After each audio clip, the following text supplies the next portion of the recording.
কালকে সরস্বতী পুজো রাজ্যের একাধিক কলেজে সরস্বতী পুজো নিয়ে একটা সমস্যা তৈরি হয়েছিল। কোর্টের নির্দেশে পুলিশ রেখে সরস্বতী পুজো করতে হচ্ছে আমাদের কাছে। আমার মনে হয় না কোর্টের নির্দেশে একাধিক জায়গায় হতে পারে যেখানে প্রিন্সিপালের সম্পূর্ণ অন্যরকম কোনো মোটিভেশন ছিল। যেমন একটা উদাহরণ দিচ্ছি আমি, যে যোগেশচন্দ্র ল কলেজ, সেখানে আমি কালকে যাব।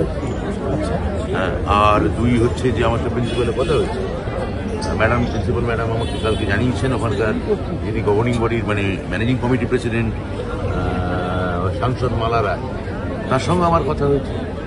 আমি মুখ্যমন্ত্রীকে রিপোর্ট দিয়েছি, কোনো সমস্যা নেই, পুজো হবে, নিশ্চিন্ত পুজো হবে, কোথাও কোনো সমস্যা নেই। চিত্তরঞ্জন কলেজে 30% কাটমানি বিবেক গুপ্তার বিরুদ্ধে অভিযোগ, যদি বিবেক গুপ্তাকে পরে আপনি সরিয়ে দেওয়া হয় না, এগুলো তো নির্দিষ্ট কিছু কোনো ব্যক্তির বিরুদ্ধে নয়, কিছু গরমিল বা কিছু গণ্ডগোল হচ্ছিল, তো সেখানে ডক্টর শশী পাইয়া গেছেন। তো কে কাকে সরানো হয়েছে তার থেকে ইম্পর্টেন্ট হচ্ছে কাকে নিয়ে যাওয়া হয়েছে। তো সেই বিষয়ে বাকি কথা ডক্টর পাঁজাকে জিজ্ঞেস করলে। আপনি মুখ্যমন্ত্রীকে রিপোর্ট দিলেন, মানে রিপোর্টে কি দেখলেন, সমস্যা কি ছিল? সমস্যা ছিল না। দু একটা জায়গায় কলেজে সরস্বতী পুজো যেমন হয় প্রত্যেক জায়গাতে কলেজ পুজো নিয়ে দু একটা সমস্যা ছিল, সেগুলো মিটে গেছে। বলছি ব্যারাকপুরের সিপিকে সরিয়ে দেওয়া আছে, বারবার তৃণমূলের নেতারা খুন হচ্ছে। কিছুক্ষণ আগে মানে আপনারা তখন অজয়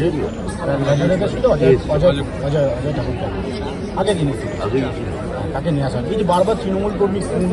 গতকাল আমরা দেখলাম যে অর্জুন সিংয়ের বাড়ির ওখানে একটি পার্টি চালিয়ে দেওয়া, কীভাবে দেখছি এটাকে প্রশাসনিক রদবদল, যাতে এমনি নৈহাটি ভাটপাড়া একটা অশান্তি আছে ওই চত্বরে।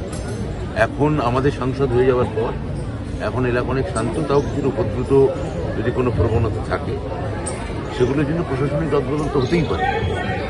ইনফ্লুয়েন্স রয়েছে ব্যারাকপুর, নৈহাটি, ভাটপাড়া, কোনো পলিটিক্যাল পার্টির ইনফ্লুয়েন্স পেছন থেকে রয়েছে, মানে বারবার গন্ডগোল হচ্ছে। সিপি সরিয়ে গন্ডগোল, বিজেপি তো চায় যে আমাদের রাজ্যে একটা গন্ডগোল বহাল থাকে, একটা গন্ডগোল যার জন্য থাকুক।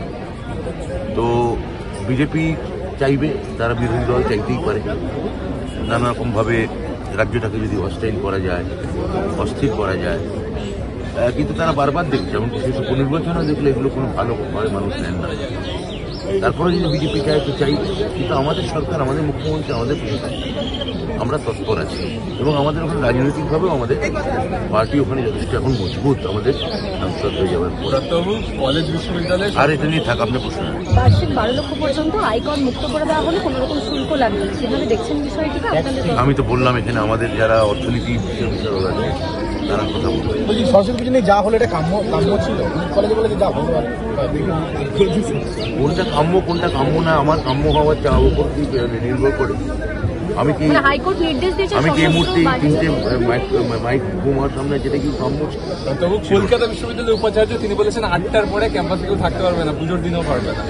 যাকে আপনি উপাচার্য বলছেন তাকে আমি উপাচার্য বলে মনে করি না, আর সুপ্রিম কোর্ট সেটা জানিয়ে দিয়েছে। তো কারণ চোখের চামড়ায় যদি না থাকে থাকবে না, কি করা যাবে।